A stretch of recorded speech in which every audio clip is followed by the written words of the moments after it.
All right, Shalom. First and foremost, I want to give all praises, honor, and glory to Yahweh, Bahasham, Yahweh Shai, Bahasham, Rakha Kodash.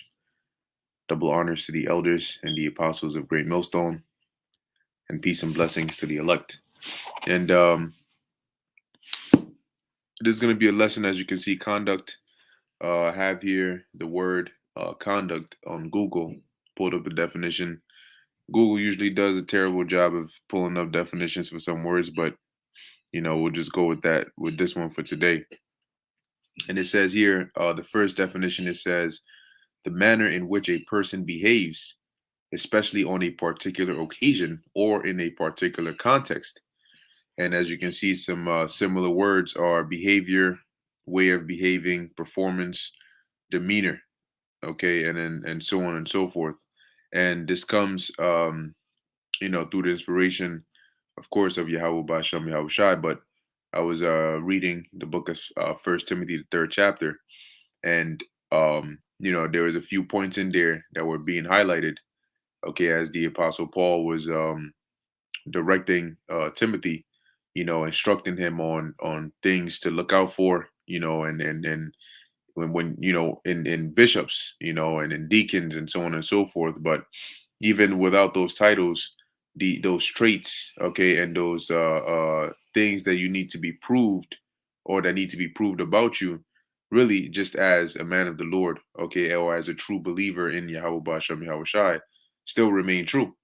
Okay, and these are very good things that the Apostle Paul was pointing out to Timothy. Okay, which us in this time have to keep in mind, right? That you know, from whether it is a camp leader or just a regular brother in general, things to look out for, in individuals. If you decide, hey, this individual, is showing diligence, and should they be crossed over, or on the flip side, looking at yourself and seeing, well, do I fit some of these characteristics here, and these traits? And if not, what can I fix about my conduct? Okay, how can I improve myself? Because the your behavior shouldn't be just a temporary front that is put up when the camera is on or when you're around certain individuals. Okay, to be a man pleaser. All right, but this should really be a part of you, because remember that the most important eyes are the eyes of Yahweh Bahasham Yahweh Shai, and those eyes are always watching. Okay, those eyes are always watching from the things that you do. Uh, really, the angels. Okay, are like the real spiritual frumentari. Okay, and if you know, you know. I'm just messing with you. It was a video that the Yash Muhammad did or had done. You can look that up. But in essence, they're the real spies of the Lord. Okay, that go in the earth to and fro, and they're constantly watching and they're constantly observing. Okay, everything, including us as servants of the Lord. What is our conduct? How are we behaving? In our regular day-to-day lives. Is this truth having an impact on you in your regular life in a positive way? Are you growing? Are you learning? Because these things stay with you. Okay. So, like I said, I'm gonna read a few points in here that that I believe are very key. Okay, and Lord's willing to be edifying. Because that's one thing that individuals tend to throw out the window is conduct and behavior. How do you behave? How do you carry yourself? And they think that, well, just because I know this precept or that precept, or I can go into this part of scriptures or say this or sound deep or do this, then that's the end of it. But no, that's not how it works. Okay, there's a certain level of respect. There's a certain level, a degree of mindset, or a degree of respect you have to carry in your mindset to maintain order. Okay, the respect you show those, that are above you, and those that may be just freshly coming to the truth. Okay, and the Lord looks at all of that, because in order to be a righteous judge, we are proved by being put in certain situations, so the Lord can see how do you react, how do you think when you're under these conditions. Now, this is First Timothy chapter 3 verse 1. It says, "This is a true saying: If a man desire the office of a bishop, he desireth a good work. A bishop then must be the bishop must be blameless, the husband of one wife, vigilant, sober, of good behavior, given to hospitality, apt to teach." All right, and the Apostle Paul is saying this. Okay, and some people will try to use this to say, see, it says the husband of one wife, so you can only have one woman. Okay, but in essence, the reason, okay, why he is saying that is not that, hey, if you have you're dealing with multiple women, then you're going off.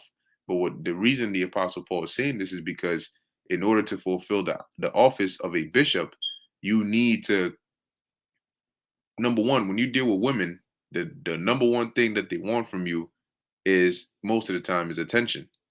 Okay, and it takes, women are very high maintenance, so in order to even deal with just one woman, all right, is time consuming in itself. And on top of that, having to deal with the regular responsibilities in your life, whether, to keep things going. And then in addition to that, above all of that, is the work of the Lord, which, as a bishop, you have more responsibility than others that are not bishops, that may just be regular, brothers, and so on and so forth. And so it would behoove you, or it is ideal, to only deal with one woman in that situation, that you may be able to, attend to the matters of the Lord. Okay. But as it says, vigilant. Now, I mean, in this time, in this day and age, you look, man, your business between you and your woman, or your women, that's between you and your woman or your women, right? The scriptures talk about the way of a man and his maid. That's between you and such and such. Okay. As long as you ain't out here committing adultery. All right. So it says, given to hospitality, apt to teach. All right. Now, it says, not given to wine, nor no striker, not greedy of filthy lucre, but patient, not a brawler, not covetous. Okay. Now here's one of the parts that is that stood out, right, which is in the fourth verse. It says, one that ruleth well his own house, having his children in subjection with all gravity. Now, does that mean that if you don't have kids, you go forcefully have kids so you can put them in subjection and say, see, look, I'm doing the thing? No. But what it means, that the point of this is that how you behave, okay, outside of the truth, or you can't really say outside the truth, because really the truth is everywhere, right? But outside of being around brothers, or being on the highways and byways, but just your reputation outside, by people that don't know that you are, in the ministry. How would just anybody that knows you describe you? Would they say that you're a because then again, right, you could be a demon, but then when it comes to carrying out your service, you act like you're a saint. But if you're a demon, then you're a demon, and you're just putting on an act. And if you are truly a righteous man, then you're a righteous man in any setting, no matter what you do, right? So here it's important that the Apostle Paul is mentioning one that ruleth well his house, that is not a lion in his own house, that is not out here wilding out. Okay, because if you are able to keep your house in order, then you can keep the house of the Lord in order. You're it's a good sign, at least, that you're capable of doing the job, right? It says, for if a man know not how to rule his own house, how shall he take care of the church of God? You see that? That's why when you deal with certain positions in certain jobs, right? You don't just instantly get hired, or you start off and you don't have any experience, and they just bump you, throw you up into this high over here position, especially if it's like a managerial position. Okay, they need to see, you need to show them some proof. You need to show them something that they can say, okay, we can look at this and see, all right, you have what it takes in order to do this job. We're not just gonna pick anybody and throw them in here, but based on how you carry yourself, based on your conduct, based on your mannerisms, based on your manners and your behavior, you are fit. You are capable of doing such and such or such and such. And there's a spiritual manners that a lot of people lack, and because of that, your holistic um analysis, all right, is rough around the edges, and you're not really able to fine tune yourself, as the Apostle Paul mentioned, examining yourselves daily, whether you be in the faith, okay, being a proper servant of the Lord. Like I said, it goes past just go knowing how to break down scriptures here and there and so on and so forth, but you got to have character. You have to know, because you may have somebody that knows precepts left and right, can break things down in their sleep, and yet they're not brotherly or charitable or hospitable, and they're arrogant, and nobody can learn from them, because the second you make one mistake, they speak down to you as though you're not even human, you're beneath them. They carry a pompous attitude. That all goes into the conduct. And what do the Lord do to somebody like that? He's gonna weed them out, because you're not apt to take care of his sheep, all right, or his church. See? And there's a scripture that talks about he that hath little understanding but fear of the Lord is basically greater than vice versa. Okay? And if you fear the Lord, you'll watch the way you behave. Um in any case, where is that? Verse 6, it says, not a novice, lest being lifted up with pride, he fall into the condemnation of the devil. Yeah, because there's a lot of things. See, the good thing about experience is that it's interesting how it works. When you learn certain when you make certain mistakes, often you make them in certain situations where you learn from them. And so when you're put in higher positions, right?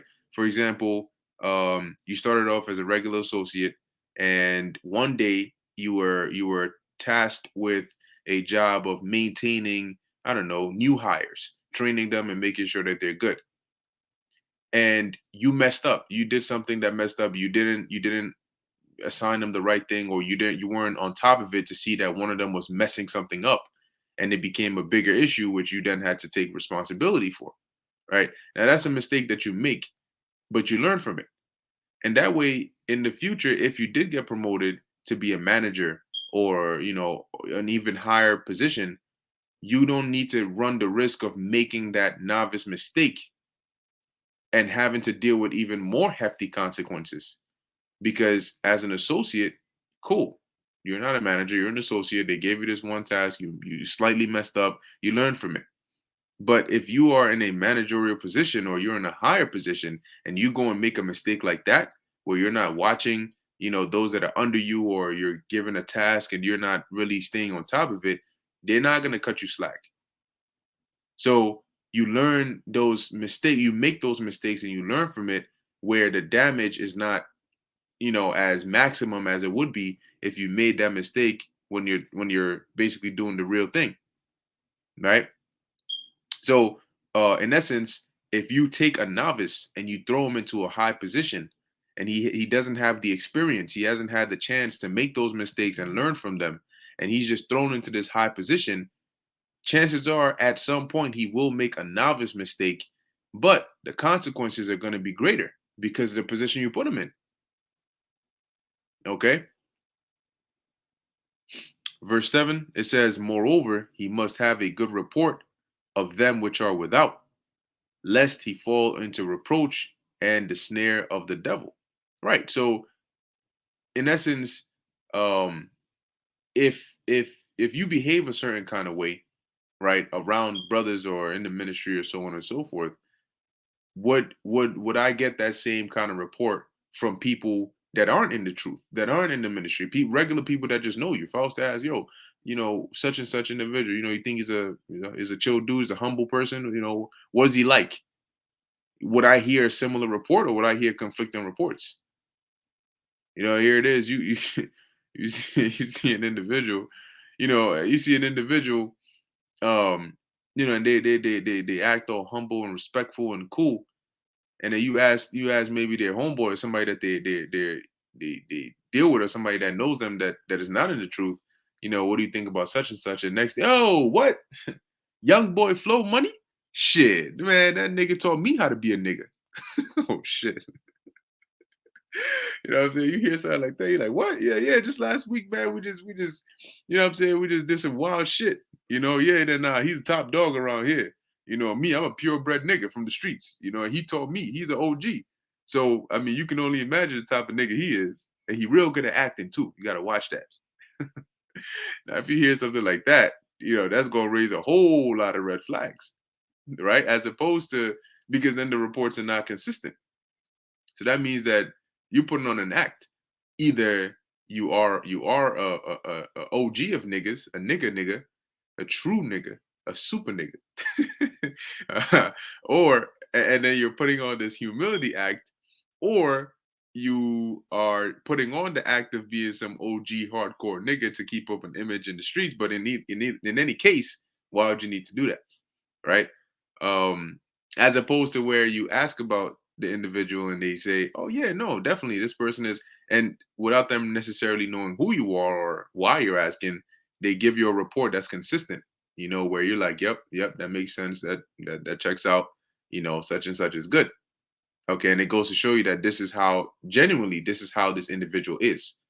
Okay, like I said, a righteous man is a righteous man regardless of the setting.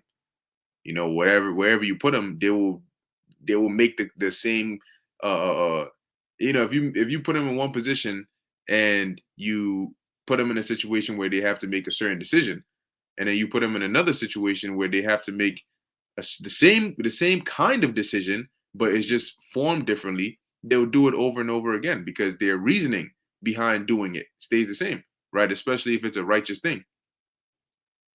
um cool. And now let me jump down a little bit, or not. Let me just skim through this a bit. Um, yep, it says here, verse 8, likewise must the deacons be grave, meaning, and when you look into the word grave, I believe it goes into venerable, honorable, so on and so forth. But let's confirm that.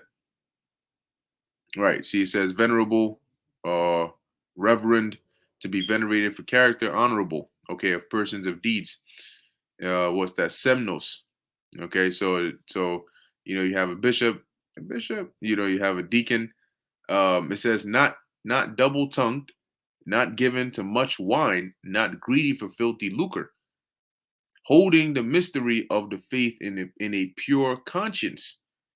Okay, and these are individuals that are fully in it. Okay, they're fully persuaded and they're genuine and they're sincere. Okay, about serving Yahweh Bashem Yahweh Shai, men of good and honest report. Right? Verse 10, it says, and let these also first be proved. And that's why the scriptures talk about lay not hands suddenly upon a man, meaning that don't be quick to credit somebody for something without proving them first. Right? So, and let these also first be proved. Then let them use the office of a deacon, being found blameless. See, so even though you may you may perceive the individual to be as such, you may hear good reports about him, but that's not all of it. You still need to prove them. And when you prove somebody, whether it be a friend or a woman or whatever the case is, you have to test them under different conditions. You want to see what are they like when they're, because when you meet an individual, they're comfortable and they want to portray a certain image of themselves to you. You realize that there, with all the different people in your life that know you, they all have a different When they think of your name, they don't all think of the same exact thing. I mean, your parents don't look at you the same way your friends look at you. Your woman doesn't look at you the same way your brother looks at you. You know what I mean? It's different, right? So when you meet certain individuals, there's an image that they want. When you think of them, that's the kind of persona they want you to think of. And some people are really good at projecting themselves to be some people that they're not. It's like putting something on your resume and then you get there and find out what my man, why does it say 8 years of experience and you don't even know how to turn on the stove, right? So you have to prove them. So you want to see, okay, well, how is this person like when things don't go their way? What is this person like when they're stressed, when they're afraid, when they're angry, when they're sad, when when they're very frustrated? Can they keep it together when they're under pressure? When they're accused of something, when they're rebuked, when they're caught in a lie, when it looks like they're lying. How is this person, how do they handle all these things? Because when you're in those kinds of situation, you be hit, your true colors come out, as they say, your true colors show. It's hard to put up a front when that pressure is on you. It strips away all the facade and all of that, and it shows, you for who you truly are. The decisions you make are what ones you genuinely make. Okay. Verse 11, it says, even so must their wives be grave, not slanderers, sober, faithful in all things. Now you may say, well, why your wife got to be, why does it matter what kind of wife you got? Because she reflects you as well. The kind of woman that you attract or that you deal with also reflects you, the kind of man you are. There's a scripture that talks about the wicked woman, her heart is snares and bands, and she is a wicked woman is a portion of a wicked man. The sinner shall not escape her. So if you are, you know, dealing with some wild, crazy, ratchet, straight demonic chick, I mean, she freaking, I don't know, she chases demons. When she comes around, them demons run. She's the demon. She be hopping on demons. I mean, that's the type of chick you some Jezebel shit. Then we gotta watch you. All right, because then sign is going, what's up? What's going on? The sign ain't adding up, right? So the kind of woman that you deal with, because it shows what taste, right? It shows your taste, and it also speaks something towards your character. How are they? Are they in order? Does your woman have you on a leash? She got you on all fours. She wears the pants at home. What's going on? So all of these things play a factor, okay, in your conduct, in your examination. And there are things that, don't worry, things that brothers don't see, but the Lord sees that, and the Lord cares. So it's not just about, oh, who cares. Oh, I'm this. I fly off at the handle for everything, or I'm hard to work with, or whatever. But that's just me. That's that spirit of, that's just me. Oh well, that's just me. That's a stuck mindset, and it's not good, because it leaves no room for improvement. If you have the mindset, every time you get upset, the whole world crumbles. Nobody can talk to you. You just go into the zone of just getting mad at everybody. Take out your anger on everybody, and when somebody tells you about it, oh, that's just me. That's just my spirit. That's not well, whatever it is, it's not good. And it's something that you might want to work on. But if you just go get defensive and sell yourself that, no, that's just me, then you're accepting the fact that you are like this and you don't want to change. And that's not good. Okay, so, and that's, damn, when you think that that's just you, that should really be something that prompts you to change that about yourself, to better yourself, to grow. When you grow, you don't stay in the same place, you change. And the thing is, Jake don't like change. They get comfortable and they want to stay like that.